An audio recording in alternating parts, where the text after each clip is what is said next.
আসসালামু আলাইকুম ওয়া রাহমাতুল্লাহ।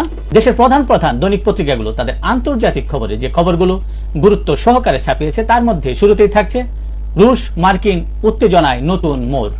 নাটকীয় সিদ্ধান্ত জো বাইডেনের। রাশিয়ায় দূরপাল্লার মিসাইল ছুড়তে অনুমতি ইউক্রেনকে দিয়েছে প্রেসিডেন্ট জো বাইডেন। ইসরায়েলি হামলায় গাজায় শতাধিক ফিলিস্তিনি নিহত। যুদ্ধবিরতির জন্য লেবাননে যাচ্ছে মার্কিন প্রতিনিধি দল। লাইফ সাপোর্টে ইরানের সর্বোচ্চ নেতা আয়াতুল্লাহ আলী খামেনি। তবে ইসরায়েলের সাথে চলতে থাকা যুদ্ধ আবহে গোপনে খামেনির উত্তরসূরি বেছে নিয়েছে ইরান।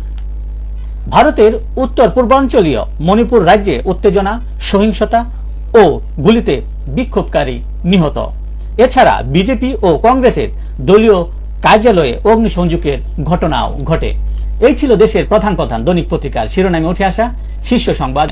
আসসালামু আলাইকুম।